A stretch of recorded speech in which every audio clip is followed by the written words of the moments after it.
क्या ससुराल हमेशा सास का रहेगा या कभी बहू का होगा? नंदिता की सास सुमित्रा जी बोली, बहू आज क्या खास बात है जो तुमने इतने सारे पकवान बनाया है? इतना फिजूल खर्च करने की क्या जरूरत है? पैसे कोई पेड़ पर नहीं होते। नंदिता बोली, मम्मी जी आप भूल गयी, आज हमारी शादी की सालगिरह है, तो तुम्हें ये पता होगा कि तुम्हारा पति अमित कमाने के लिए बाहर गया है, तो ये सब बनाने की क्या जरूरत है? नंदिता के ससुर मनोहर सुमित्रा से बोले, तुमसे दूसरों की खुशी देखी नहीं जाती। अरे यह कोई गैर नहीं, तुम्हारी बहू है और इस घर पर जितना तुम्हारा अधिकार है उतना ही उसका भी है। और यह पकवान किसी और के लिए नहीं, अपने परिवार के लिए ही तो बनाया है।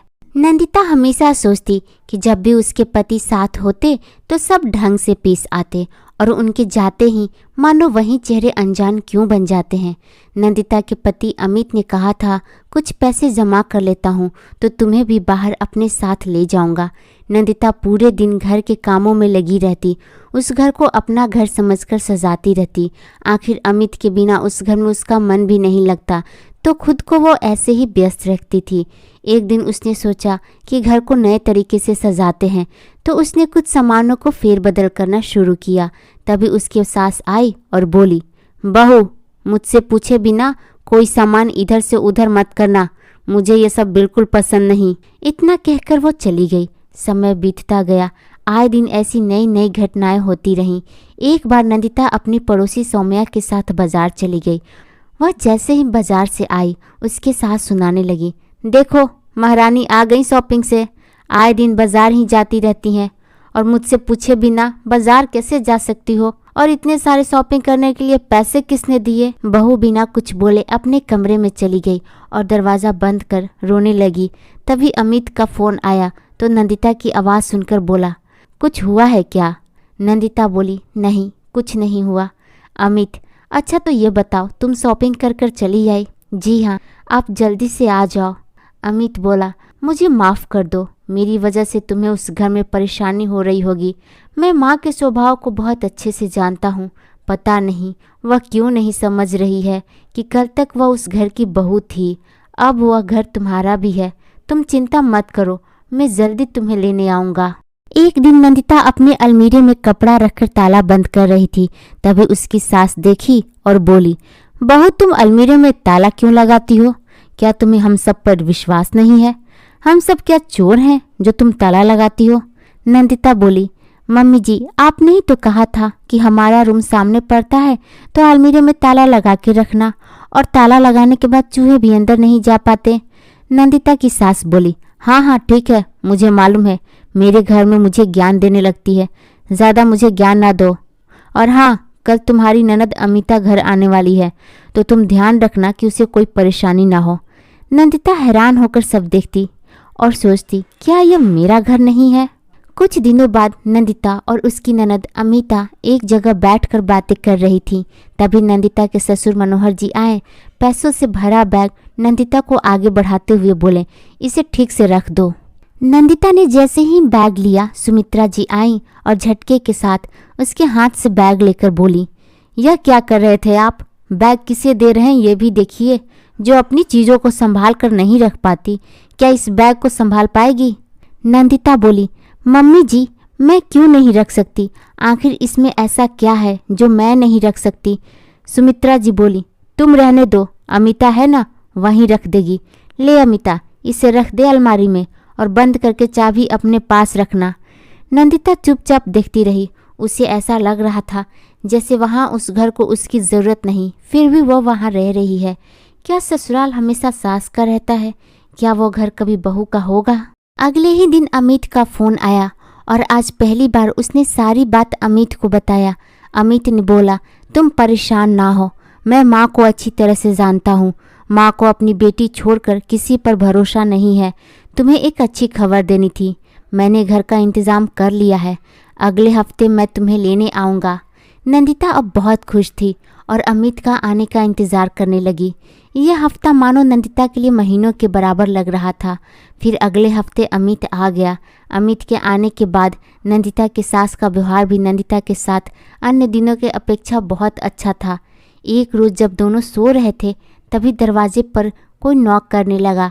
अमित ने जैसे ही दरवाज़ा खोला, सुमित्रा जी गुस्से से अंदर आई और पूछा, बहू वो पैसों का बैग कहाँ है? नंदिता बोली, कौन सा बैग? सुमित्रा जी, तुम्हारे सामने पिछले महीने तुम्हारे ससुर पैसों का बैग लाए थे, वो मेरी अलमारी में नहीं है। तुम भी तो वहीं बैठी थी और उस बैग को रखने के लिए जिद कर रही थी, तो बताओ अब वो बैग कहाँ है? इतना कहने के बाद सुमित्रा जी नंदिता के अलमीरे में बैग को ढूंढने लगी। नंदिता हैरान अपने पति को देखती और रोते जा रही थी। सुमित्रा जी ने कहा, बहू ज़्यादा नखरे ना दिखा, तेरे आंसू मेरे बेटे को पिघला सकती हैं, मुझे नहीं, क्योंकि मैं तेरा यह त्रिया चरित्र सब समझती हूँ। अब बताओ बैग कहाँ रखा है? अमित बोला, मम्मी आप क्या कह रही हो? आप नंदिता के कपड़े को क्यों फैला रही हो? मेरी बात तो सुनिए। तुम नहीं जानते बेटा, यह पल पल अपना रंग बदलती है। इस घर को अगर अपना समझती तो क्या ऐसी हरकतें करती? अमित कभी अपनी माँ की कड़वी बातों को सुनता तो कभी अपनी पत्नी के आंसुओं को देखता। अमित को बहुत गुस्सा आ रहा था। उसने पहली बार अपनी माँ से बहुत तेज़ आवाज़ में बात की।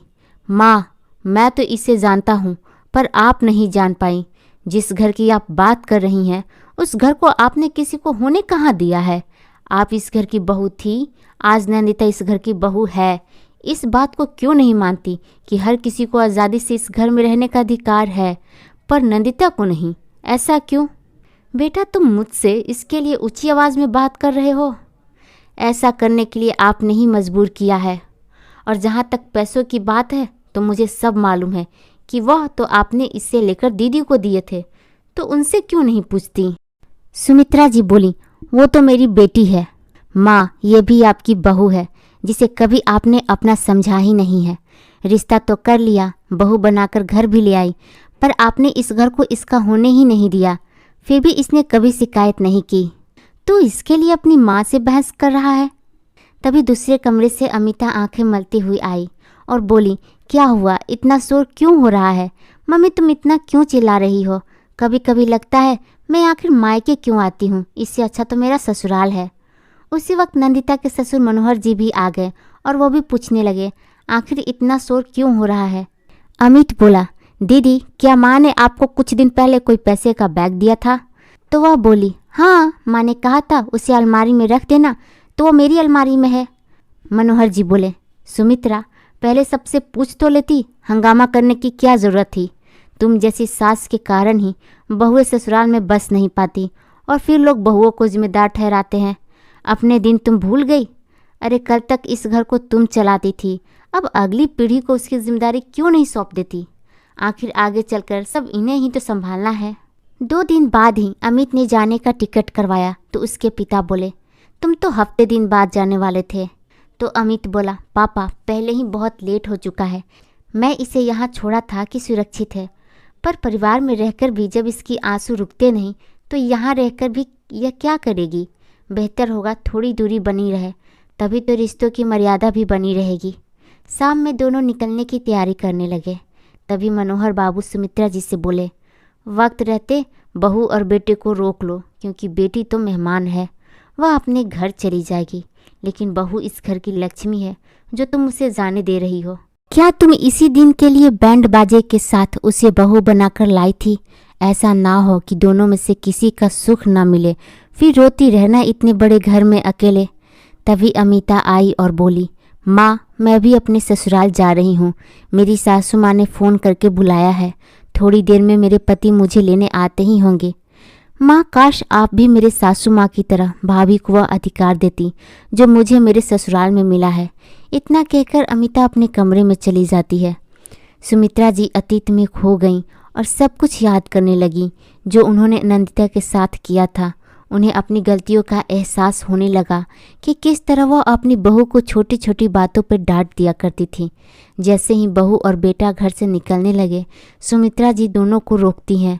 बहू मुझे माफ़ कर दो, मैंने तुम्हारे साथ बहुत गलत बर्ताव। सच कहते हैं सब, कल तक मैं इस घर की बहू थी, अब तुम हो। इस तरह रूठ कर मत जाओ, वरना मैं खुद को माफ़ नहीं कर पाऊंगी। इतना कहकर सुमित्रा जी की आंखें भर आई। नंदिता की भी आंखें भर गई। सुमित्रा जी को गले लगा लिया और बोली, मम्मी जी मैं आपको अपनी माँ जैसी समझती हूँ, आपने मुझे अपना माना, इससे ज़्यादा मुझे कुछ और नहीं चाहिए। तभी अमित बोला, माँ, हम थोड़े दिनों के लिए जा रहे हैं, फिर वापस लौटकर ज़रूर आएंगे। रिश्तों में थोड़ी सी दरार जरूर आई है, पर रिश्ता टूटा नहीं है। आप हमें आशीर्वाद दीजिए कि हम अपनी ज़िंदगी की नई शुरुआत अच्छे से कर सकें और नंदिता एक अच्छी गृहिणी बन सके, ताकि जब वो वापस आए तो सब कुछ अच्छे से संभाल ले। सुमित्रा जी रोते हुए बोली, बेटा आज मत जाओ, अगले हफ्ते की तुम्हारी टिकट है तो अगले हफ्ते चले जाना। अगर तुम दोनों आज चले जाओगे तो मुझे लगेगा कि तुम लोगों ने मुझे माफ़ नहीं किया। नंदिता अमित से बोली, हमें मम्मी जी की बात मान लेनी चाहिए। इस तरह से अचानक घर को छोड़कर जाना मुझे भी अच्छा नहीं लग रहा है। अमित कुछ सोचकर बोला, आपकी और नंदिता की यही इच्छा है तो ठीक है, हम अगले हफ्ते चले जाएंगे। इतना कहते ही सुमित्रा जी ने बेटे और बहू को गले से लगा लिया और सारे गिले शिकवे उसी दिन ख़त्म कर दिए। मनोहर बाबू भी खुश हो गए। चलो, बेटा और बहू इस तरह से नाराज़ होकर नहीं गए, बल्कि अगले हफ्ते खुशी खुशी जाएंगे। वक्त लगा, लेकिन सुमित्रा जी को एहसास हुआ कि ससुराल हमेशा सास का नहीं बल्कि एक दिन बहू का हो जाता है। अगले हफ्ते उन्होंने खुशी खुशी अपने बेटे बहू को विदा किया। अब बीच बीच में दोनों माता पिता के पास आते और फिर कभी माता पिता उनसे मिलने जाते। दोस्तों, हर घर में छोटी मोटी घटनाएं होती रहती हैं। जब तक हम अपनी जिम्मेदारियों का एहसास नहीं होने देंगे तो सीखेंगे कैसे। आपको यह कहानी कैसी लगी कमेंट करके ज़रूर बताइए, और हाँ, चैनल को लाइक शेयर और सब्सक्राइब करना ना भूलें।